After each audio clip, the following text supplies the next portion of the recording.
Last year, these guys printed £450 billion. That's nearly £10,000 for every adult in the country. That money could be about to make you and your family poorer. I'm going to explain to you what's happening and how to protect yourselves. The first thing you need to understand is these guys make money. I'm not talking about Jay-Z, Floyd Mayweather, Richard Branson make money. This is the only place in the whole world where they're literally legally allowed to create British banknotes. Now, nowadays, most money is electronic. So when we talk about printing money, it's mostly not literal physical printing of banknotes. But these guys are also the only guys in the world who are allowed to credit their own bank account. Okay, you might be wondering, who's this guy? Why should you listen to me? Well, I've been betting on the consequences of money printing for the last 10 years, and I've made millions of pounds doing it. So I know what I'm talking about. Now, what happened last year is not normal. It's not normal for these guys to print this huge amount of money. Now, these guys were made independent back in 1998. The idea was that governments shouldn't have the ability to control what the economists in this building are doing with the money supply. But last year, the amount of money printed here matched almost exactly, pound for pound, in every single month, the amount of money which the government used to support the COVID crisis. I cannot explain to you how not normal this is. What this means is everything the government did last year, the furlough scheme, Eat Out to Help Out, support for self-employed people, businesses, every single pound of that money came from the Bank of England, newly printed money. That is not normally how financing works. This changes everything, and it's going to dominate what happens in the next 10 years. Now, normally, the governments get the money they're used to spending from borrowing or taxing. But this time, it's purely being printed by the Bank of England and lent to the government. Now, the government owns the Bank of England. So when the Bank of England prints money and lends it to the government, this is the government lending money to itself. The debate about when or how we pay the debt back is totally irrelevant because the government is borrowing the money from itself. This changes the way that countries deal with economic crises. In the past, it's a question of austerity, should we raise taxation? But now crises are being dealt with purely through monetary printing. This sounds like a free lunch, but it's going to cause problems. You need to understand that if you want to protect your position. Okay, so if the government debt isn't a problem, and we don't need to do austerity or raise taxes, then it sounds like the perfect situation, right? So what do you need to worry about?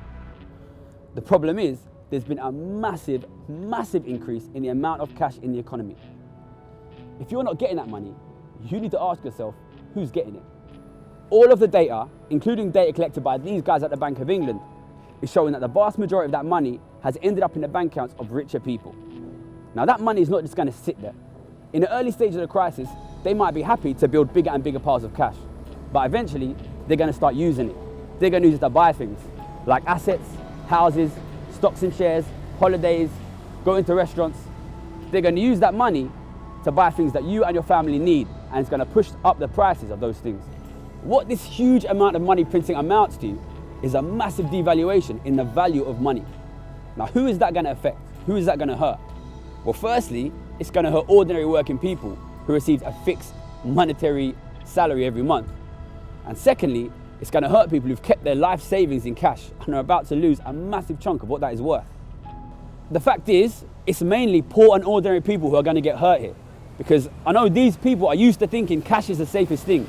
Keep your money in cash, keep your money in cash. And these are the people that don't have massive stock and share portfolios or property portfolios. Look, if that's you, you need to know what you need to do here, right? I know that you're used to holding cash, but it's not safe now. If it's possible, you should move that into other assets like stocks and shares and gold. And if you've got a property and you're thinking about selling it, you need to think in future generations, it's going to be super difficult for ordinary people to buy property.